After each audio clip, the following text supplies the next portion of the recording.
नमस्कार साथियों, स्वागत है आप सभी का आपके अपने यूट्यूब चैनल MKDIT स्टडीज पे। सभी साथियों को राम राम, राधे राधे, जय श्री कृष्णा। बताइए साथियों कैसे हो? आशा करता हूँ सभी साथी स्वस्थ होंगे, मस्त होंगे और लगातार इस क्वेश्चन सीरीज के माध्यम से अपनी स्टडी का आनंद ले रहे होंगे। तो साथियों हम लगातार इलेक्ट्रीशियन थ्योरी के जो अति महत्वपूर्ण परीक्षा उपयोगी प्रश्न है उन पर चर्चा कर रहे हैं। इस क्वेश्चन सीरीज के पार्ट नंबर 23 का हम आज सॉल्यूशन करने वाले हैं। तो चलिए साथियों बिना देरी किए स्टार्ट करते हैं और जानते हैं इलेक्ट्रीशियन थ्योरी के कुछ नए क्वेश्चनों के बारे में। सबसे पहले सभी शिक्षक साथियों को शिक्षक दिवस की हार्दिक शुभकामनाएं और बहुत बहुत बधाइयाँ।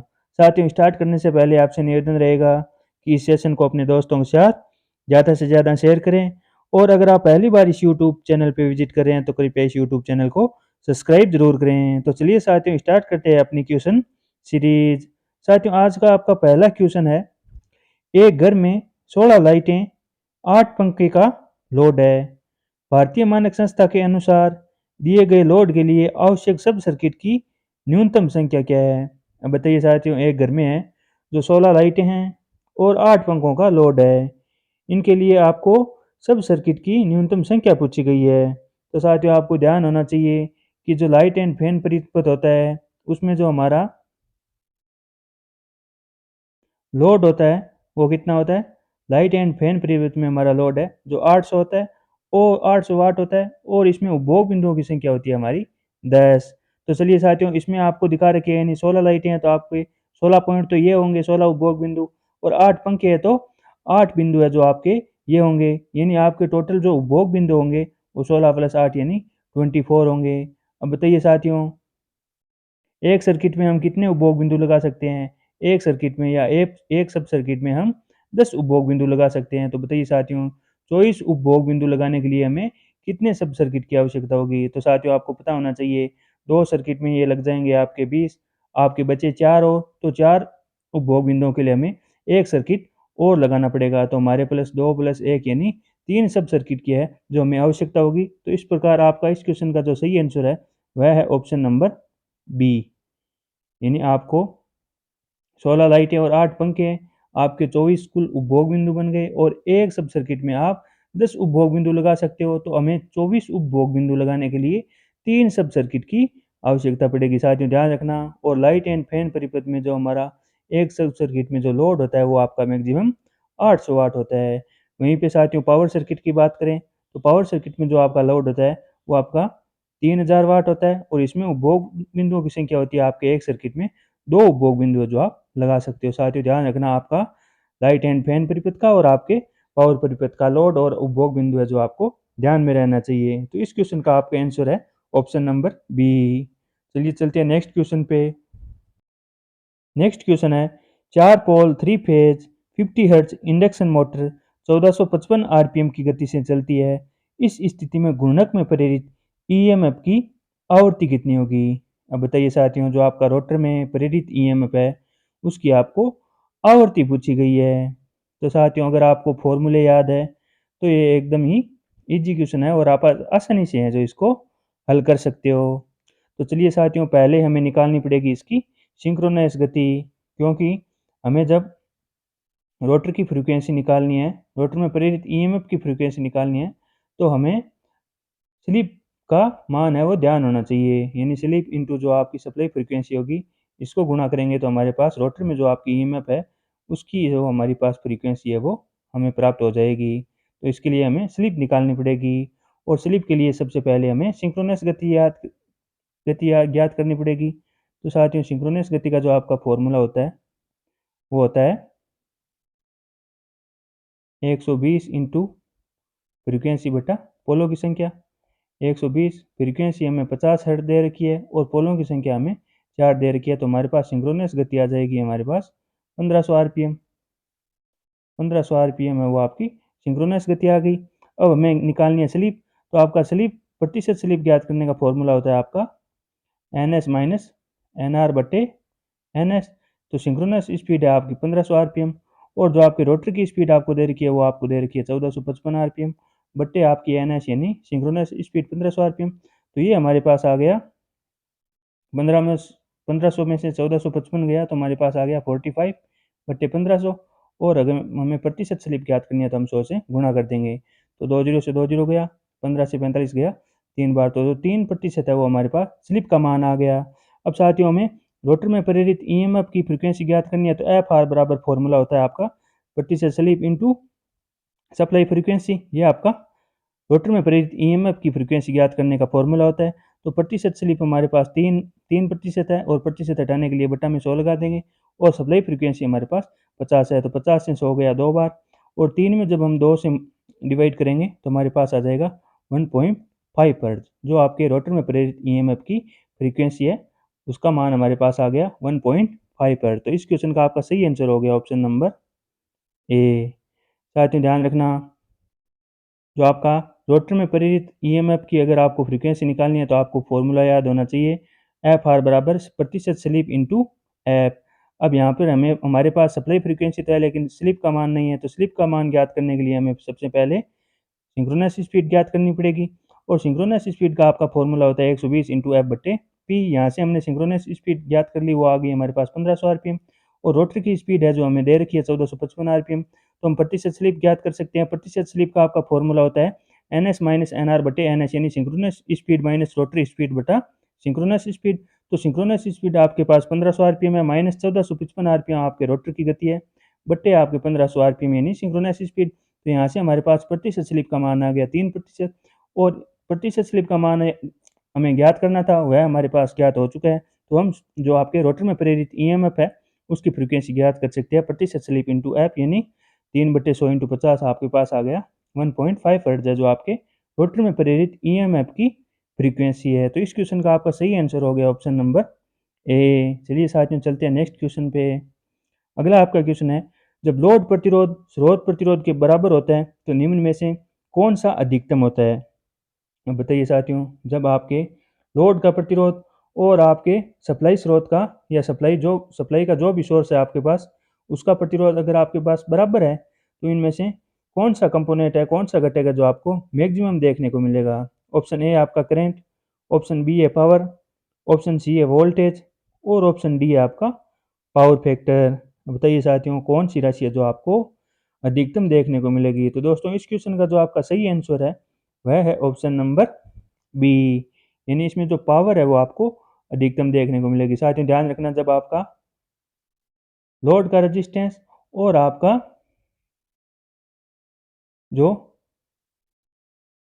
सप्लाई सोर्स है ना, सप्लाई सोर्स का रेजिस्टेंस जब आपका बराबर है तो आपको इस कंडीशन में पावर है वो आपको मैक्सिमम होगी। साथ ही ध्यान रखना अगर किसी सर्किट में आपका लोड का प्रतिरोध और सप्लाई का प्रतिरोध जो बराबर है तो उस सर्किट में जो आपकी पावर है वो आपको मैक्सिमम देखने को मिलेगी। तो इस क्वेश्चन का आपका सही आंसर है ऑप्शन नंबर बी। चलिए चलते हैं नेक्स्ट क्वेश्चन पे। नेक्स्ट क्वेश्चन है आपका सिंक्रोनस जनरेटर के संदर्भ में निम्नलिखित में से कौन सा कथन है जो सही है। बताइए साथियों, आपका तुल्यकालिक जनरेटर है उनके बारे में 4 कथन आपको दिए गए हैं, आपको ध्यानपूर्वक पढ़ना है और सही आंसर का चूज करना है। इनमें से सिंक्रोनस जनरेटर के बारे में जो आपका ट्रू कथन है वो कौन सा है। ऑप्शन ए आर्मेचर और फील्ड वाइंडिंग दोनों रोटेटिंग होते हैं, यानी ये कह रहा है आपका आर्मेचर वाइंडिंग और फील्ड वाइंडिंग है जो दोनों घूर्णन करते हैं। ऑप्शन बी है उनमें स्टेशनरी आर्मेचर यानी आपका आर्मेचर स्थिर होता है और रोटेटिंग फील्ड वाइंडिंग यानी फील्ड वाइंडिंग आपकी घूर्णन करती है। ऑप्शन सी है आर्मेचर और फील्ड वाइंडिंग दोनों ही आपके स्थिर होते हैं और ऑप्शन डी है उनमें रोटेटिंग आर्मेचर यानी आर्मेचर घूर्णन करता है और आपकी फील्ड वाइंडिंग है जो स्थिर रहती है। तो ये साथियों इसका जो करेक्ट आंसर है वो इनमें से कौन सा रहने वाला है या इस स्टेटमेंट का जो आपका सही कथन है वो आपको चूज करना है। तो दोस्तों इस क्वेश्चन का जो आपका सही आंसर है वह है ऑप्शन नंबर बी, यानी जो आपके सिंक्रोनस प्रकार के जो आपके जनरेटर होते हैं तुल्यकालिक जनरेटर होते हैं उनमें जो आपका आर्मेचर होता है वो आपका स्थिर होता है और आपकी जो फील्ड वाइंडिंग होती है वो उनमें घूर्णन करती है। साथ ही ध्यान रखना इनमें जो आपकी स्टेटर पर है जो आपकी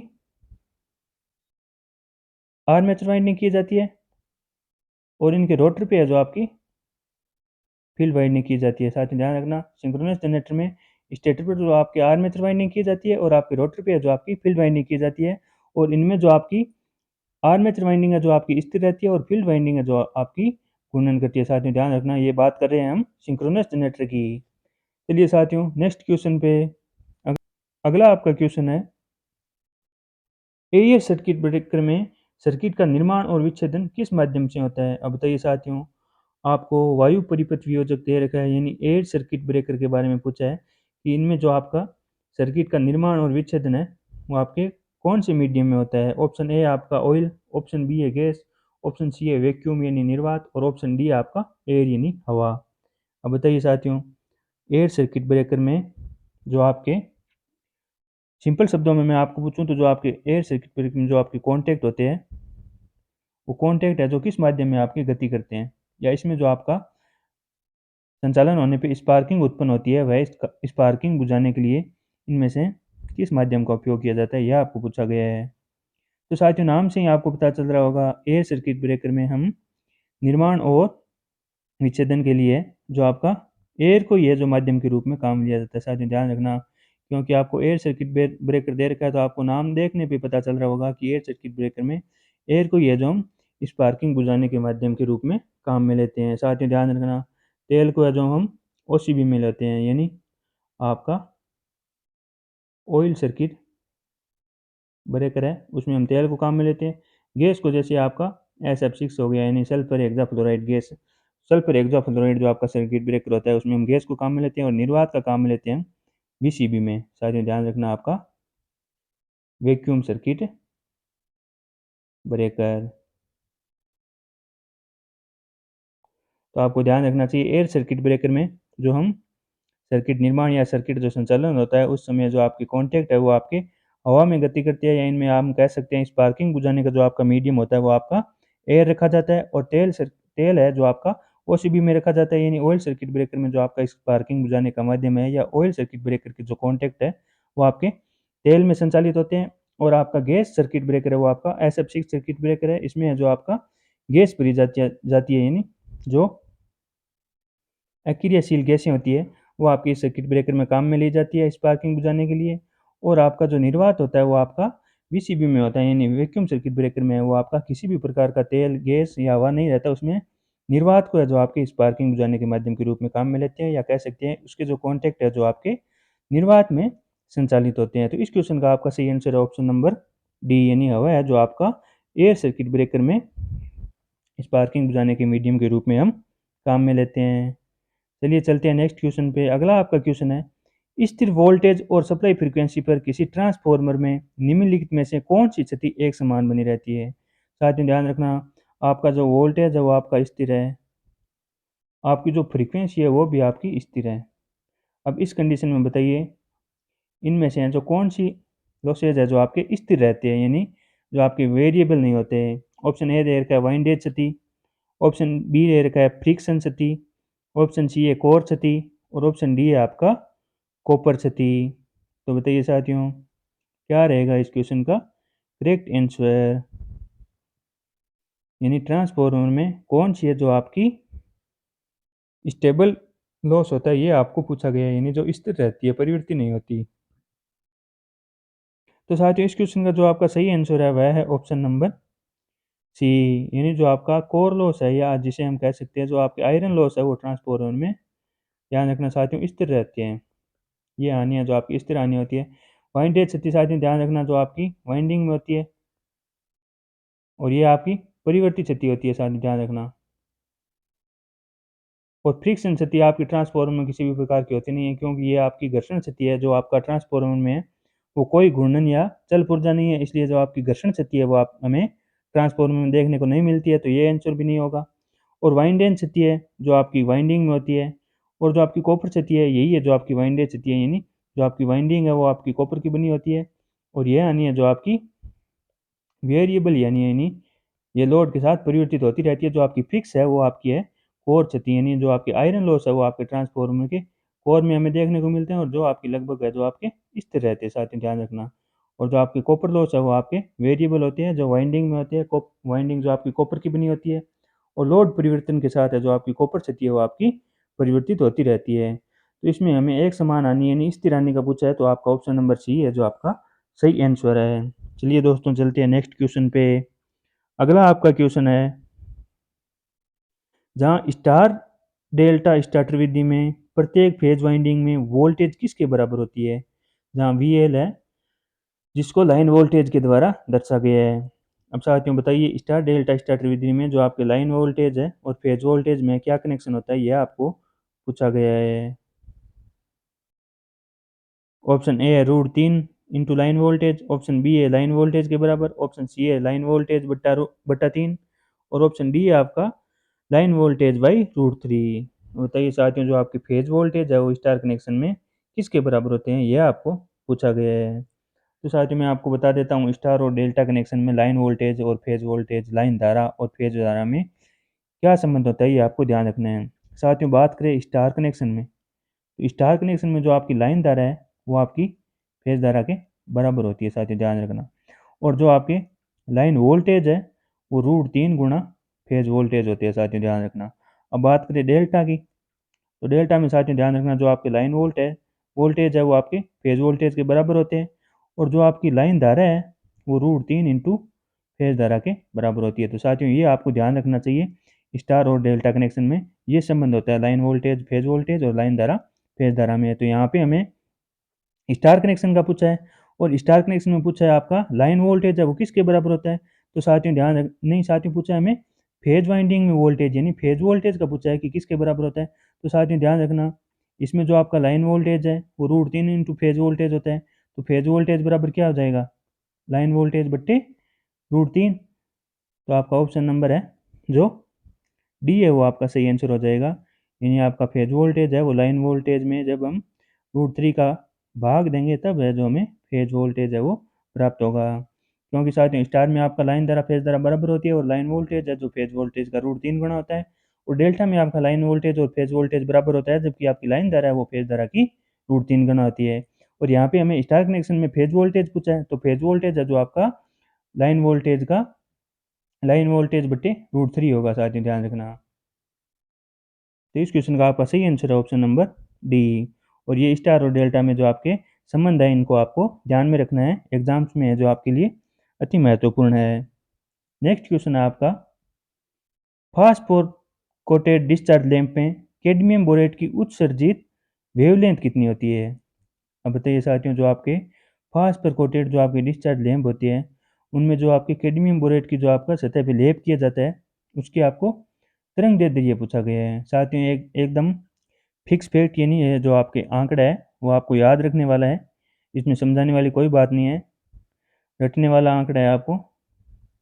तो साथियों आपको ध्यान रखना है इसमें जो आपके फास्ट प्रिकॉटेड डिस्चार्ज लैंप पे जो आपके कैडमियम बोरेट की जो आपकी वेवलेंथ होती है ना वो होती है साथियों आपकी ऑप्शन नंबर बी यानी 6150 एंगस्ट्रॉम है। जो आपके फास्ट प्रिको जो आपके कोटेड डिस्चार्ज लैंप होती है उनमें कैडमियम बोरेट का जो हम लेप करते हैं ना उसकी वेवलेंथ है जो आपकी 6150 एंगस्ट्रॉम होती है। साथियों ध्यान रखना जो आपके वेवलेंथ है यानी जिसे हम कहते हैं तरंग दैर्ध्य, तरंग दैर्ध्य का जो आपका मात्रक होता है वो साथ में ध्यान रखना एंगस्ट्रॉम होता है, जिसे हम इस प्रकार दर्शाते हैं ए और ऊपर इस प्रकार का डिग्री का साइन, ये है जो तरंग दैर्ध्य का मात्रक होता है।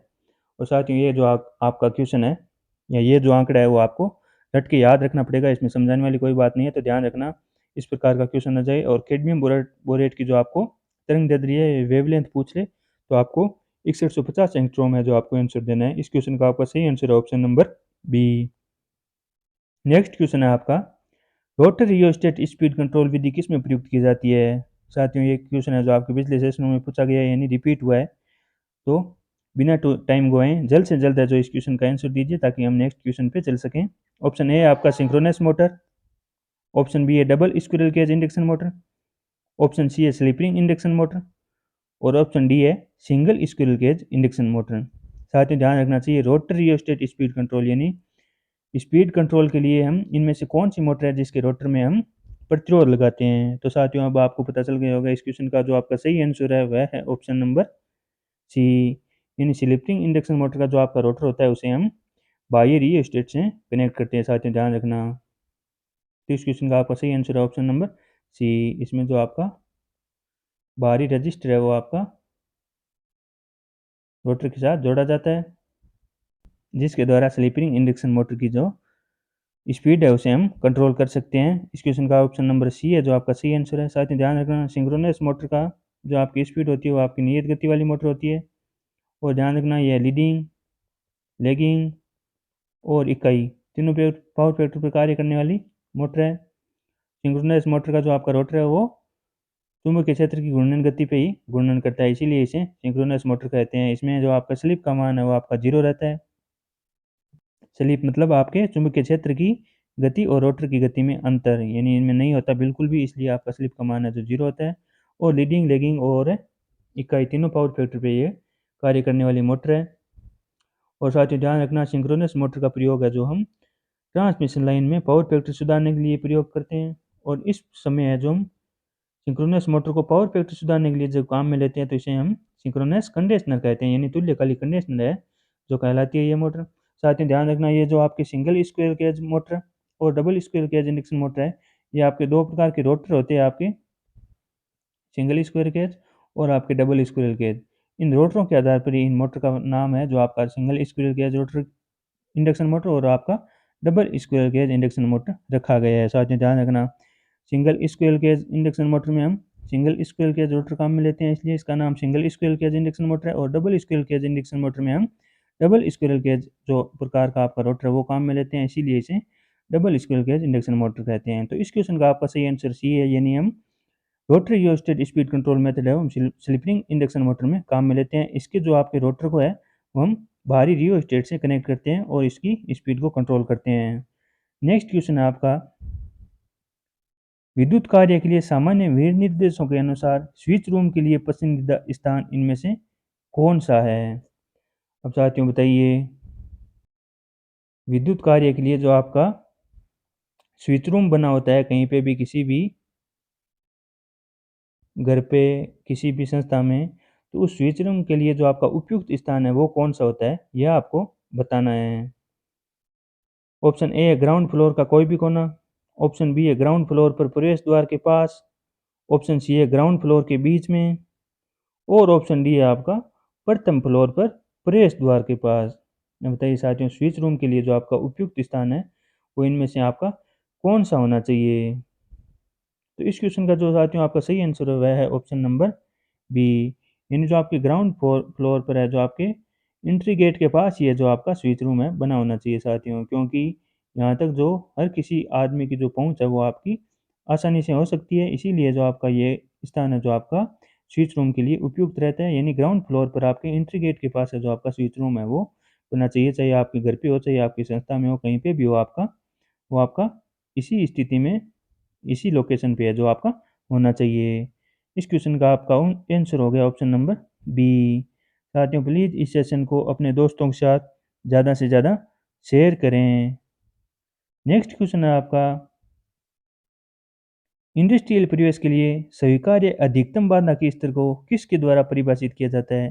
साथियों ये आपके इंडियन इलेक्ट्रिकल जो आपके रूल है उनका क्वेश्चन है, और ये आपको डायरेक्ट रखने रटने वाला आंकड़ा है ये आपका, इसमें समझाने वाली कोई बात नहीं है। तो ये आपको रूल्स है जो आपके रट के है जो याद रखना पड़ेगा। अगर आपको रट के याद रखते हैं तो ये आप इस प्रकार के क्वेश्चन का जो आंसर दे पाओगे। तो साथियों इस क्वेश्चन का जो आपका सही आंसर है वह है ऑप्शन नंबर ए, यानी इंडियन इलेक्ट्रिकल रूल आपके जो 61,006 मानक है, इसके स्टैंडर्ड के आधार पर है जो आपके इंडस्ट्रियल परिवेश के लिए स्वीकार्य अधिकतम बाधा के स्तर को परिभाषित किया जाता है। साथ ही ध्यान रखना इसके लिए जो आपका रूल है वो आपका IEC 61,006 स्टैंडर्ड है जो आपका रूल है जो इसको परिभाषित करता है। तो साथियों ये क्वेश्चन है जो आपको, यानी इंडियन इलेक्ट्रिकल रूल है जो आपको अगर आपने याद कर रखे हैं तो ये आप इस प्रकार की क्वेश्चन का आंसर दे पाओगे। इसमें समझाने वाली क्या बात है दोस्तों, हम क्या समझाए इसमें, यानी यह रूल कहता है कि आपको आपको औद्योगिक क्षेत्र में किस प्रकार की, यानी कितनी प्रतिबाधा तक है जो आप है लोड के लिए अलाउ है, यह आपका रूल है जो आपका IEC 61,006 मानक है जो आपका निर्धारित करता है। चलिए साथ में चलते हैं नेक्स्ट क्वेश्चन पे।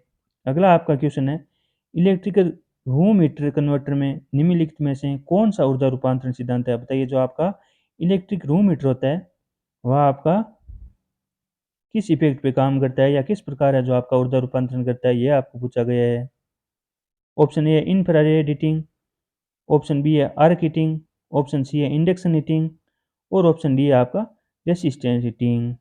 बताइए साथियों क्या रहेगा इसका करेक्ट आंसर। इसका जो सही आंसर है वो आपको कमेंट बॉक्स में तो जल्दी से जल्दी टाइप करें ताकि हम नेक्स्ट क्वेश्चन पे जो जल्दी से जल्दी चल सकें। साथियों ये जो सारे क्वेश्चन हैं ये आपके प्रीवियस कम्पिटिटिव एग्जाम में पूछे गए क्वेश्चंस हैं। तो इन क्वेश्चनों की आपको बार बार है जो प्रैक्टिस करने की आवश्यकता है। अगर आप बार बार इनकी प्रैक्टिस कर रहे हैं तो ये क्वेश्चन है जो आप आसानी से हैं जो अपने माइंड में सेट कर सकोगे। और यही क्वेश्चन है जो बार बार आपके कम्पिटिटिव एग्जाम में आगे भी पूछे जाने की संभावना है, क्योंकि इन्हीं क्वेश्चनों के जो ऑप्शन है उनमें से घुमा फिरा के जो आपका नया क्वेश्चन बना दिया जाता है। क्वेश्चन कोई हमेशा नए थोड़ी बनते हैं, इन्हीं क्वेश्चनों को घुमा घुमा के आपको आगे है जो दोबारा पूछा जा सकता है। तो आप इन क्वेश्चनों की बार बार प्रैक्टिस करते रहिए। जिन लोगों ने एक बार पढ़ लिए दोबारा फास्ट मोड में इनको अटेंड कीजिए, आपका रिवीजन भी होगा, आपका टाइम भी वेस्ट नहीं होगा। यानी फास्ट मोड में अटेंड करने से आपका टाइम बचत भी हो जाएगी और आपका रिवीजन भी हो जाएगा। तो मैं बार बार आपको कह रहा हूँ जितनी ज़्यादा हो सके इन क्वेश्चंस की प्रैक्टिस करते रहिए। प्रैक्टिस से बढ़कर कुछ नहीं है, जितनी ज़्यादा प्रैक्टिस करोगे उतनी ज़्यादा ये क्वेश्चन है जो आपके माइंड में सेट हो जाएंगे और आपके कम्पिटिटिव एग्जाम में इसी प्रकार के क्वेश्चंस हैं जो आपके बार बार है जो पूछे जाते हैं। यानी आपके 70 to 75% क्वेश्चन है जो आपके प्रीवियस एग्जाम के ही जो है आपके कम्पिटिटिव एग्जाम में रिपीट होते हैं साथियों। 20 to 25% क्वेश्चन है जो आपके नए बन पाती है, बाकी क्वेश्चन है जो आपके पिछले वही क्वेश्चंस होते हैं जिनको थोड़ा बहुत घुमा फिरा के आपको फिर से एग्जाम में पूछ लिया जाता है। अगर आपकी इनकी अच्छी प्रैक्टिस होगी तो आप इन क्वेश्चन को एग्जाम में देखते ही है जो आप क्रैक कर सकोगे साथियों। तो इस क्वेश्चन का जो आपका सही आंसर है वह है ऑप्शन नंबर डी। यानी जो आपका इलेक्ट्रिकल रूम हीटर होता है वो साथियों आपके रेसिस्टिव हीटिंग के द्वारा जो आपकी ऊर्जा रूपांतरण करता है। यानी इस इलेक्ट्रिक रूम हीटर में आपका जो हीटिंग एलिमेंट लगा होता है साथियों, यह जो आपका बना होता है नाइक्रोम का। और नाइक्रोम का साथियों आपको पता है जो आपका प्रतिरोध होता है वो हाई होता है। तो जब हम इसमें धारा प्रवाहित करेंगे तो ये आपका धारा का विरोध करेगा और इससे जो आपकी इसमें ऊष्मा उत्पन्न होगी और इसमें इस ऊष्मा उत्पन्न होने के कारण यह जो आपका इलेक्ट्रिक रूम हीटर है जो आपके रूम को गर्म रखेगा। यानी जो आपके ये ऊष्मा रूपांतरण में किस प्रकार मदद करता है, ये आपकी विद्युत ऊर्जा को ऊष्मा ऊर्जा में कन्वर्ट करता है साथियों, ध्यान रखना। ऊष्मा ऊर्जा में किस प्रकार कन्वर्ट करता है, क्योंकि इसमें जो आपका हीटिंग एलिमेंट बना होता है नाइक्रोम का बना होता है। नाइक्रोम का साथियों आपको पता है जो हाई रेसिस्टेंट होता है, जिसके कारण है जो आपके ये धारा प्रवाह धारा प्रवाह में उच्च प्रतिबाधा या उच्च प्रतिरोध उत्पन्न करता है, जिसके कारण है जो इसमें हीट उत्पन्न होती है और इसी हीट के कारण है जो आपका रूम इलेक्ट्रिक रूम हीटर जो आपके रूम को गर्म रख रहा है। और इस कारण हम कह सकते हैं कि ये जो आपके विद्युत ऊर्जा को है जो आप उष्मा ऊर्जा में कन्वर्ट करता है। तो इस क्वेश्चन का आपका सही आंसर है ऑप्शन नंबर डी, यानी रेसिस्टेंट हीटिंग के द्वारा जो आपका इलेक्ट्रिक रूम हीटर है वो ऊर्जा रूपांतरण का सिद्धांत है।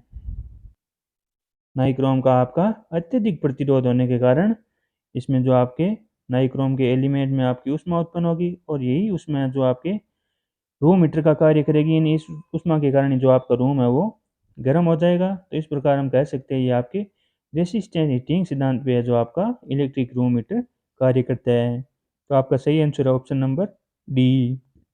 नेक्स्ट क्वेश्चन है बिजली घरों में रिएक्टिव पावर नियंत्रण के लिए कौन सा मोटर प्रयुक्त किया जा सकता है। बताइए साथियों जो आपकी रिएक्टिव पावर होती है उसको कंट्रोल करने के लिए किस प्रकार का मोटर है जो हम प्रयोग कर सकते हैं। ऑप्शन ए है सिंक्रोनस मोटर, ऑप्शन बी है डीसी मोटर, ऑप्शन सी है इंडक्शन मोटर और ऑप्शन डी है आपका यूनिवर्सल मोटर।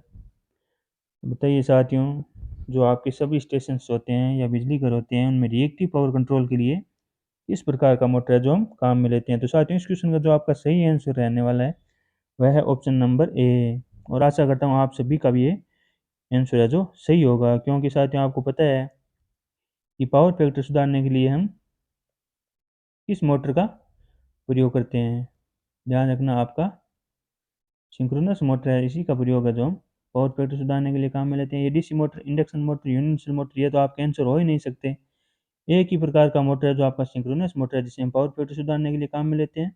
और इसे इसके कारण ही हम कह सकते हैं कि जो आपकी रिएक्टिव पावर में है आपके कंट्रोल के लिए हम सिंक्रोनस मोटर काम में लेते हैं। साथियों मैं इसके बारे में पहले ही बता चुका हूँ। नियत गति वाली मोटर है, इकाई, लीडिंग, लैगिंग, तीनों पे पावर फैक्टर पे कार्य करने वाली मोटर है। और पावर फैक्टर सुधारने के लिए हम काम में लेते हैं, जिसे हम सिंक्रोनस कंडीशनर भी इस मोटर को कहते हैं। इस क्वेश्चन का आपका सही आंसर ऑप्शन नंबर ए। साथियों, प्लीज़ इस सेशन को अपने दोस्तों के साथ ज़्यादा से ज़्यादा शेयर करें। अगर आप पहली बार इस यूट्यूब चैनल पे विजिट कर रहे हैं तो कृपया इस यूट्यूब चैनल को सब्सक्राइब ज़रूर कर लें। नेक्स्ट क्वेश्चन है आपका, एक कॉम्पैक्ट फ्लोरोसेंट लैंप यानी सीएफएल का औसत कार्यकाल कितना होता है? बताइए साथियों। जो आपका सीएफएल लैंप होता है उसका कार्यकाल कितना होता है, यानी वह कितने घंटे कार्य है जो कर सकता है, या उसका जीवन काल कितना होता है, यह आपको पूछा गया है। ऑप्शन ए आपका 800 आवर्स, ऑप्शन बी है 60 आवर्स, ऑप्शन सी है 8000 आवर्स और ऑप्शन डी है आपका 400 आवर्स।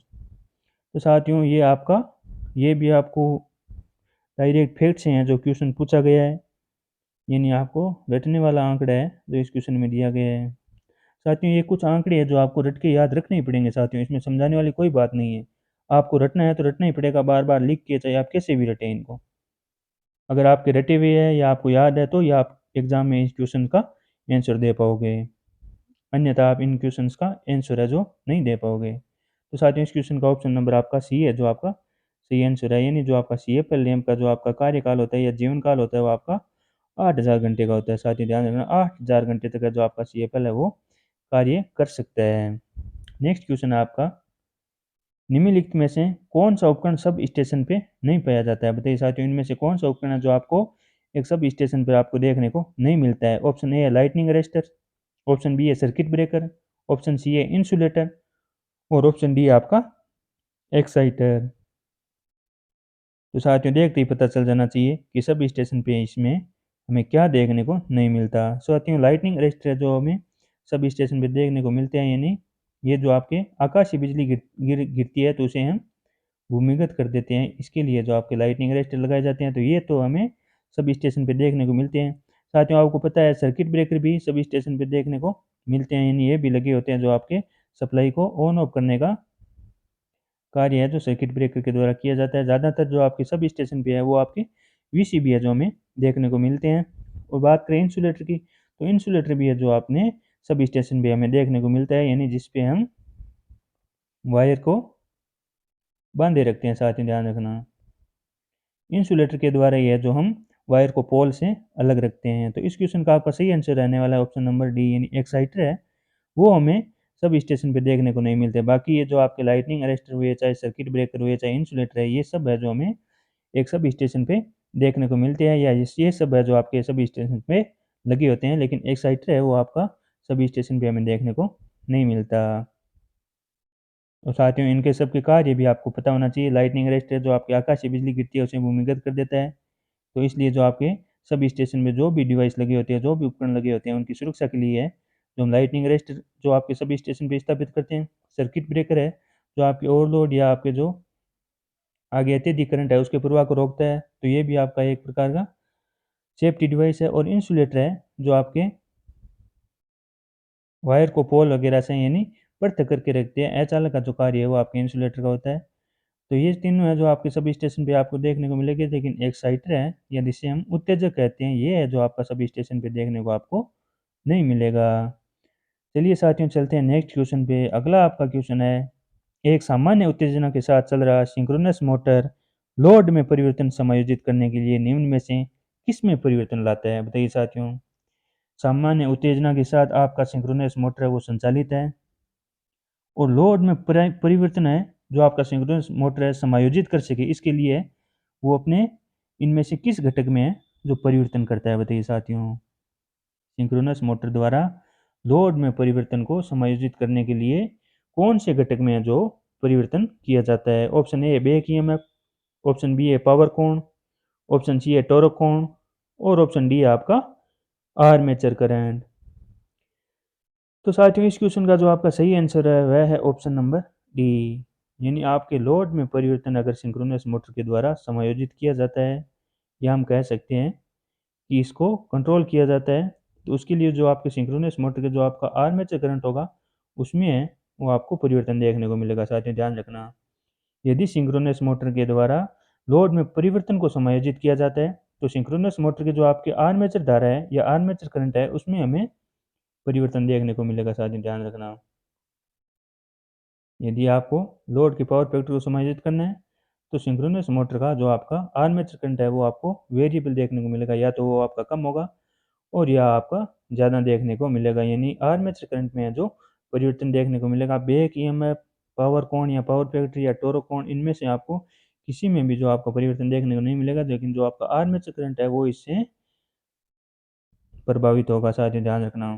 तो इस क्वेश्चन का आपका सही आंसर है option number D. Next question है आपका, घरेलू मिक्सर में किस प्रकार का विद्युत मोटर प्रयोग किया जाता है। साथियों बार बार ये इस प्रकार के क्वेश्चन है जो आपके रिपीट हो रहे हैं। अब आप साथियों कहेंगे कि ये क्वेश्चन तो पिछले सेशनों में करवा चुका है, फिर से क्यों आया है या क्यों लेके आ रहे हो बार बार। तो साथियों ये क्वेश्चन बार बार एग्जाम्स में भी रिपीट हो रहा है।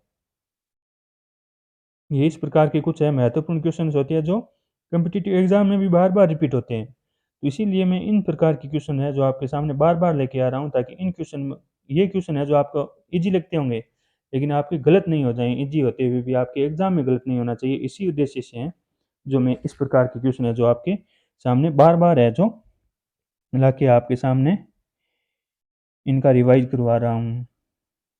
ये नहीं है कि मैं ये क्वेश्चन है जो आपके बार बार सामने ला रहा हूँ, ये क्वेश्चन है जो आपके कॉम्पिटिटिव एग्जाम में भी है जो बार बार रिपीट हो रहे हैं।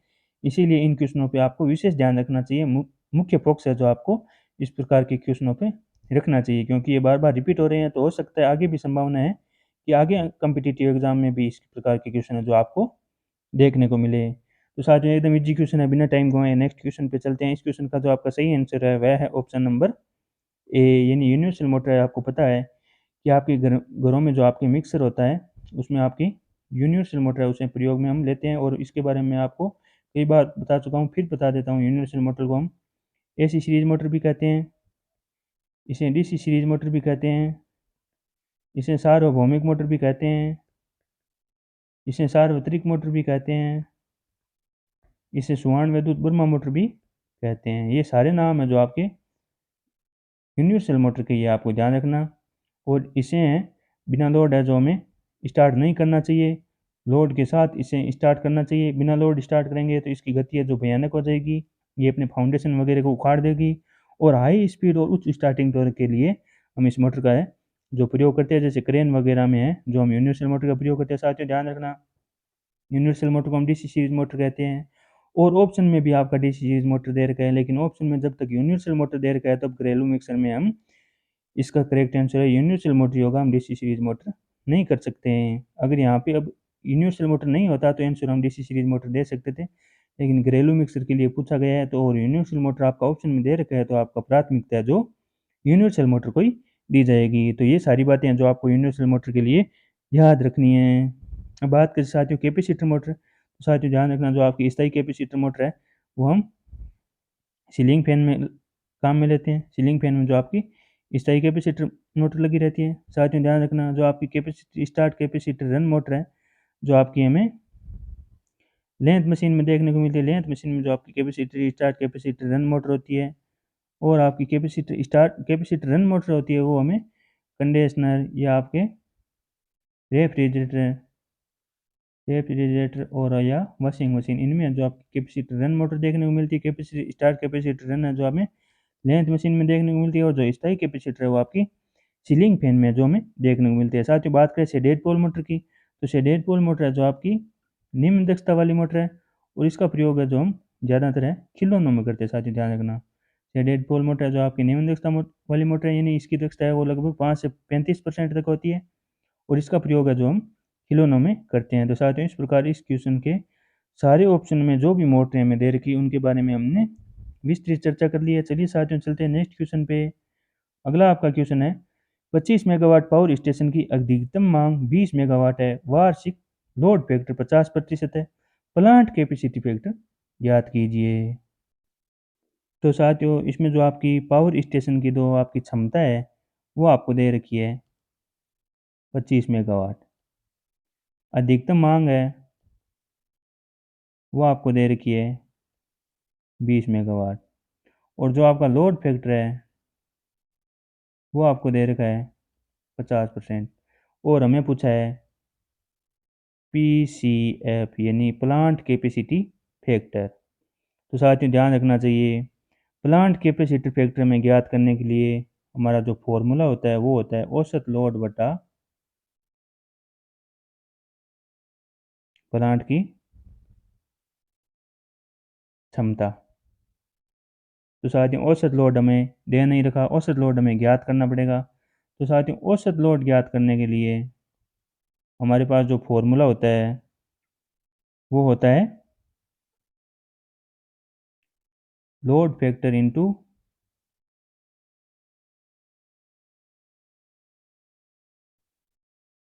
अधिकतम मांग। ध्यान रखना साथियों, प्लांट कैपेसिटी फैक्टर ज्ञात करने के लिए हमारा फॉर्मूला औसत लोड बटा प्लांट की क्षमता होता है। अब औसत लोड हमें दे नहीं रखा, हमें ज्ञात करना पड़ेगा, तभी हम प्लांट कैपेसिटी फैक्टर ज्ञात कर पाएंगे। औसत लोड ज्ञात करने के लिए हमारा फॉर्मूला होता है वो होता है लोड फैक्टर इंटू अधिकतम मान। तो लोड फैक्टर जो हमें दे रखा है 50% यानी 50/100, और अधिकतम मांग हमें दे रखी है 20 मेगावाट। तो ये हमारे पास लोड फैक्टर आ जाएगा यानी 10 मेगावाट है जो हमारे पास औसत लोड आ जाएगा। साथियों ध्यान रखना, औसत लोड हमने कितना निकाल लिया 10 मेगावाट। अब साथियों हमें जो प्लांट कैपेसिटी फैक्टर है वो ज्ञात कर सकते हैं, यानी जो आपका 10 मेगावाट है वो आपका लोड फैक्टर आ गया, और प्लांट कैपेसिटी फैक्टर का फॉर्मूला क्या होता है औसत लोड बटा प्लांट की क्षमता। औसत लोड हमारे पास आ गया 10 मेगावाट, और प्लांट की क्षमता है वो हमें दे रखी है 25 मेगावाट। अब ज्ञात करना है हमें प्रतिशत में, तो इंटू 100 कर देंगे। 25 से 100 गया 4 बार, और 10 को 4 से गुणा किया हमारे पास आ गया 40% है वो आपके प्लांट कैपेसिटी फैक्टर है, वो हमारे पास आंसर आ गया। ऑप्शन सी है जो आपका इस क्वेश्चन का सही आंसर है। चलिए साथियों नेक्स्ट स्लाइड में जो मैं इसको आपको दोबारा बताता हूँ। चलिए साथियों मैं एक बार दोबारा से आपको बताता हूँ, यानी हमें ज्ञात करना है plant capacity factor. Plant capacity factor का जो आपका फॉर्मूला होता है वो होता है आपका औसत लोड, औसत लोड बटा प्लांट की क्षमता। तो साथियों औसत लोड हमें दे नहीं रखा, औसत लोड हमें ज्ञात करना पड़ेगा। तो औसत लोड बराबर हमारा फॉर्मूला बन जाएगा लोड फैक्टर इंटू अधिकतम मांग, यानी load factor L F, load factor बन गया मैक्सिमम डिमांड यानी आपकी अधिकतम मांग। तो लोड फैक्टर में दे रखा है 50%, 50/100, प्रतिशत हटाने के लिए बट्टे में 100 लगा दिया। मैक्सिमम डिमांड है जो हमारी 20 मेगावाट है जो हमें क्वेश्चन में दे रखी है। ध्यान रखना साथियों, प्लांट की कैपेसिटी और आपकी अधिकतम मांग और लोड फैक्टर जो हमें क्वेश्चन में दे रखा है। तो यहाँ से हमारे पास औसत लोड है वो हमारे पास आ गया 10 मेगावाट। अब साथियों हम प्लांट कैपेसिटी फैक्टर ज्ञात कर सकते हैं, यानी औसत लोड हमारे पास 10 मेगावाट आ गया, और प्लांट की क्षमता है जो हमें दे रखी है 25 मेगावाट, और हमें प्रतिशत में ज्ञात करना है तो इंटू 100 से गुणा कर देंगे। 25 से 100 4 बार गया, और हमारे पास प्लांट कैपेसिटी फैक्टर वो आ गया 40%। तो इस प्रकार आपका सही आंसर है ऑप्शन नंबर सी है जो आपका सही आंसर है। अब साथियों आपको कंफ्यूज नहीं होना है, ये नहीं है आपका फॉर्मूला औसत लोड का कहाँ से आया। तो साथियों आपको पता होना चाहिए जो आपका लोड फैक्टर बराबर होता है ना,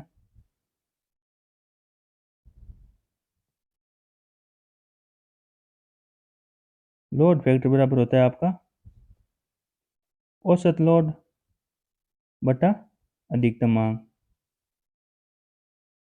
साथियों इसी फॉर्मूले से हैं जो हमने ये फॉर्मूला बनाया है, यानी लोड फैक्टर बराबर औसत मान बटा आपका अधिकतम मांग होता है। औसत आपका लोड है जो हमें ज्ञात करना है, तो औसत लोड बराबर आपका फॉर्मूला बन जाएगा लोड फैक्टर इंटू अधिकतम मांग। साथियों इसी फॉर्मूले से है जो आपका औसत लोड वाला फॉर्मूला है जो हमने बनाया है। और प्लांट कैपेसिटी फैक्टर का आपका फॉर्मूला होता है औसत लोड बटा प्लांट की क्षमता। तो इस क्वेश्चन का आपका सही आंसर ऑप्शन नंबर सी।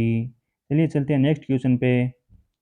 अगला आपका क्वेश्चन है विभिन्न प्रकार के प्रक्रिया नियंत्रण के लिए अलग अलग मशीनों और यंत्र रचनाओं का मोशन फीड करने हेतु यानी गति फीड करने हेतु विद्युत ऊर्जा को यांत्रिक ऊर्जा में परिवर्तित करने वाली एक इलेक्ट्रोमैकेनिकल डिवाइस को क्या कहा जाता है।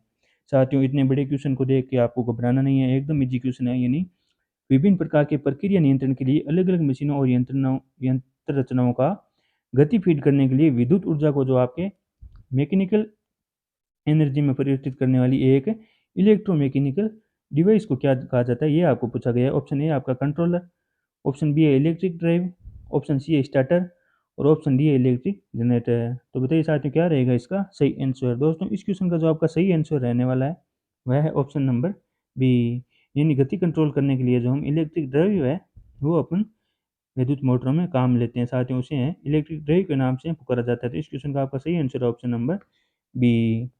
नेक्स्ट क्वेश्चन है आपका, XLPE कॉपर केबल्स की शॉर्ट सर्किट करंट रेटिंग किसके द्वारा शासित होती है? साथियों आपको पहले तो पता होना चाहिए कि जो आपकी XLP है वो केबल क्या होती है। साथियों इसका जो आपका फुल फॉर्म होता है वो आपका होता है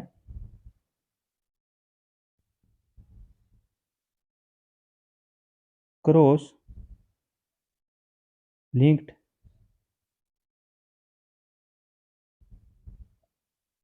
पॉलीएथिलीन। साथियों XLP जो आपकी फुल फॉर्म होती है वो आपकी क्रॉस लिंक्ड पॉलीएथिलीन। साथियों ध्यान रखना, क्रॉस लिंक्ड पॉलीएथिलीन है जो आपकी XLP की फुल फॉर्म होती है। अब इसमें आपको पूछ रखा है कि शॉर्ट सर्किट की रेटिंग है जो आपकी इस केबल की किसके द्वारा शासित होती है। ऑप्शन ए दे रखा है आपको सप्लाई वोल्टेज, ऑप्शन बी है कंडक्टर प्रतिरोध यानी कंडक्टर रेसिस्टेंस, ऑप्शन सी है कंडक्टर कैपेसिटेंस और ऑप्शन डी है आपका कंडक्टर इम्पीडेंस।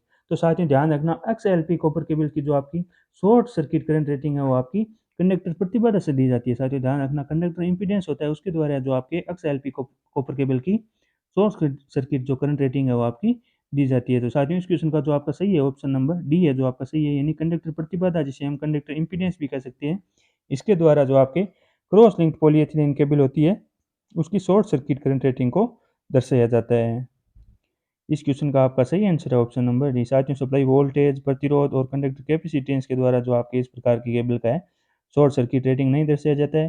कंडक्टर प्रतिबाधा या हम कह सकते हैं कंडक्टर इंपीडेंस के द्वारा जो आपकी क्रॉस लिंक पॉलीएथिलीन केबल होती है उसकी शॉर्ट सर्किट करंट रेटिंग को दर्शाया जाता है। नेक्स्ट क्वेश्चन है आपका, अर्थ लीकेज करंट का पता लगाने और लीकेज करंट के पूर्व निर्धारित मान से अधिक होने पर सप्लाई को डिस्कनेक्ट करने के लिए इस्तेमाल किया जाने वाला कंट्रोल उपकरण है।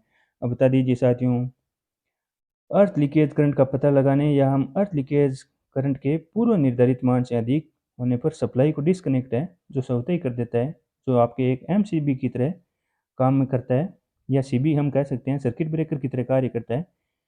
ऐसा उपकरण है जो हम अर्थ लीकेज करंट के लिए कौन सा है जो काम में लेते हैं। ऑप्शन ए है ELCB, ऑप्शन बी है MCB, ऑप्शन सी है आइसोलेटर और ऑप्शन डी है आपका फ्यूज। तो बताइए साथियों, अर्थ लीकेज करंट है या आपकी किसी भी डिवाइस में जब लीकेज करंट प्रवाहित हो रही है तो इस समय में स्वतः ही पता करके जो आपको डिस्कनेक्ट कर देने वाला उपकरण है वो इनमें से कौन सा है। तो साथियों इस क्वेश्चन का जो आपका सही आंसर है वह है ऑप्शन नंबर ए।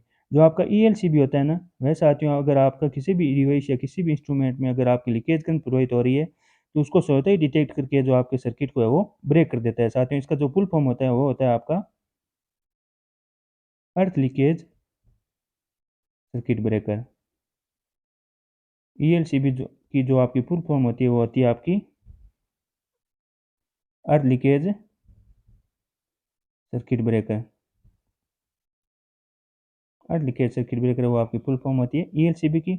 और अगर आपके किसी भी लोड में या किसी भी इंस्ट्रूमेंट में लीकेज करंट प्रवाहित हो रही है तो यह स्वतः ही उसको डिटेक्ट करके जो आपके उपकरण है, ये जो भी आपका डिवाइस संचालित है उसको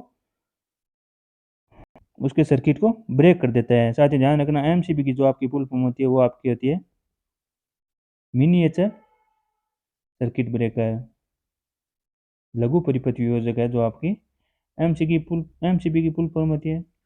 आइसोलेटर साथ ही ध्यान रखना, ये एक प्रकार का आपका स्विच होता है जिसे हम नो लोड पे ऑपरेट करते हैं। साथ ही ध्यान रखना, और फ्यूज भी है जो आपका ओवर करंट से आपकी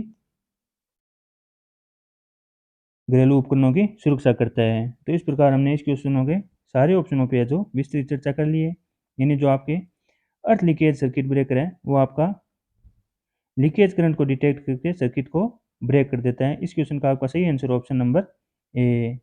नेक्स्ट क्वेश्चन है आपका, अल्टरनेटर की रेटिंग है जो किस में दी जाती है। साथ ही एकदम इजी क्वेश्चन है, बच्चों वाला क्वेश्चन है, आपका गलत नहीं होना चाहिए और जल्दी से जल्दी है जो इसका आंसर है आपको दे देना है। अल्टरनेटर की रेटिंग किस में दी जाती है साथियों, ऑप्शन ए आपका KVR, ऑप्शन बी है किलोवाट, ऑप्शन सी है मेगावाट और ऑप्शन डी आपका किलो वोल्ट एम्पियर। KVR के साथियों आपको पता होना चाहिए, फुल फॉर्म होती है वो आपकी किलो वोल्ट एम्पियर रिएक्टिव। साथियों KVR की जो आपकी फुल फॉर्म होती है वो होती है आपकी kilo volt ampere reactive. KW की होती है किलोवाट और MW की होती है मेगावाट और KVA की होती है किलो वोल्ट एम्पियर। तो आपको पता होना चाहिए अल्टरनेटर की रेटिंग है जो हम केवीए में व्यक्त करते हैं, केवीए या हम कह सकते हैं एमवीए। छोटे अल्टरनेटरों की रेटिंग है जो आपके केवीए में और बड़े अल्टरनेटरों की रेटिंग है जो आपके एमवीए में दी जाती है, यानी किलो वोल्ट एम्पियर और mega volt ampere. Next question है आपका, यदि 3 फेज इंडक्शन मोटर के 3 वायरों में से किन्हीं 2 के कनेक्शन आपस में बदल दिए जाते हैं तो क्या होगा। साथियों हमारे 3 फेज पे सप्लाई पे एक मोटर है जो संचालित है 3 फेज मोटर, और उसकी सप्लाई के हमने 2 सिरों को आपस में चेंज कर दिया है, तो बताइए मोटर की जो आपकी स्पीड पे है या मोटर के संचालन पे है वो क्या इफेक्ट पड़ेगा। ऑप्शन ए है मोटर चलना बंद कर देगा, ऑप्शन बी है मोटर विपरीत दिशा में चलेगा, ऑप्शन सी है मोटर जल जाएगा, और ऑप्शन डी आपका मोटर उसी दिशा में चलेगा। तो साथियों आपको पता होना चाहिए कि 3 फेज कनेक्शन में यदि मोटर के अपन किन्हीं भी 2 कनेक्शनों को अपन बदल देते हैं तो मोटर है जो आपका उल्टा चलना स्टार्ट कर देगा, यानी मोटर है जो आपका विपरीत दिशा में चलेगा। साथियों इस क्वेश्चन का जो आपका सही आंसर है ऑप्शन नंबर बी, यानी ये जो आपके 3 सप्लाई के सिरे आ रहे हैं आर वाई बी, और ये हमने इसी तरह कनेक्ट कर रखे हैं आर वाई बी। अब हम किन्हीं भी 2 सिरों को चेंज कर देते हैं, यानी हम आर वाई बी वाई को चेंज कर देते हैं, यानी यहाँ है जो हमने बी लगा दिया और यहाँ हमने वाई लगा दिया। तो अब जो आपकी मोटर है वो आपकी विपरीत दिशा में चलनी स्टार्ट कर देगी। किन्हीं भी 2 सप्लाई के सिरों को अगर आप आपस में चेंज कर देते हैं तो मोटर है उसकी दिशा है वो आपकी विपरीत हो जाएगी। तो इस क्वेश्चन का आपका ऑप्शन नंबर सही है, वह है ऑप्शन नंबर बी। चलिए चलते हैं नेक्स्ट क्वेश्चन पे, और आज के सेशन के अपने अंतिम क्वेश्चन है, इनमें से कौन सा सिंगल फेज इंडक्शन मोटर एक प्रकार का नहीं है। अब बताइए साथियों इनमें से हैं जो कौन सी मोटर है जो आपका एक प्रकार का सिंगल फेज इंडक्शन मोटर नहीं है। ऑप्शन ए है repulsion start induction motor, option B है shaded pole motor, option C है स्लिप फेज इंडक्शन मोटर, और ऑप्शन डी है आपका स्लिपिंग इंडक्शन मोटर। बताइए साथियों इनमें से कौन सा ऐसा मोटर का प्रकार है जो आपका सिंगल फेज का नहीं है। तो साथियों देखते ही आपको पता चल जाना चाहिए, यानी इस क्वेश्चन का आपका सही आंसर है repulsion start motor induction motor जो आपकी सिंगल फेज होती है। शेडेड पोल इंडक्शन मोटर भी आपकी सबसे कम दक्षता वाली मोटर होती है, खिलौनों में हम काम में लेते हैं, सिंगल फेज मोटर होती है। रिपल्सन स्टार्ट मोटर जो आपकी प्रत्याकर्षण सिद्धांत पे कार्य करती है। स्लिप फेज इंडक्शन मोटर है वो भी आपकी सिंगल फेज मोटर होती है, लेकिन जो आपकी स्लिपिंग इंडक्शन मोटर होती है वो आपकी 3 फेज इंडक्शन मोटर होती है। साथ में ध्यान रखना इस क्वेश्चन का आपका सही आंसर है ऑप्शन नंबर डी, यानी इस क्वेश्चन पे हम पहले ही चर्चा कर चुके हैं। इसके जो आपके रोटर परिपथ में है वो आपका बाह्य प्रतिरोध लगाया जाता है स्पीड कंट्रोल के लिए। साथ में ध्यान रखना जो आपका रोटरी रियोस्टेट है, जो ये मेथड है जो आपके स्पीड कंट्रोल का हम स्लीपिंग इंडक्शन मोटर में काम में लेते हैं, और ये जो आपकी 3 फेज की मोटर है साथियों ध्यान रखना सिंगल फेज का नहीं है। इस क्वेश्चन का आपका ऑप्शन नंबर डी है जो आपका सही आंसर है। तो साथियों ये हमने आज के सेशन के सारे क्वेश्चनों पे विस्तार पूर्वक है जो चर्चा कर ली है। साथियों हम मिलेंगे इस क्वेश्चन सीरीज के अगले सेशन में, तब तक आप सभी साथी इन क्वेश्चंस का रिवाइज करते रहिए और इन क्वेश्चंस की बार बार प्रैक्टिस करते रहिए। साथ ही मैं आपको फिर से बता रहा हूँ कि प्रैक्टिस से बढ़ के कुछ नहीं है, जितनी ज़्यादा प्रैक्टिस करोगे उतनी ही ज़्यादा आप इन क्वेश्चंस पे पकड़ बना सकोगे। और साथियों यही क्वेश्चन है जो आपके कम्पिटिटिव एग्जाम में पूछे गए हैं, और आगे भी इसी प्रकार के क्वेश्चंस या इन्हीं क्वेश्चनों को थोड़ा बहुत घुमा के आपको पूछे जाने की संभावना है। साथियों यही क्वेश्चन है जो आपको बार बार कम्पिटिटिव एग्जाम में पूछे जाते हैं।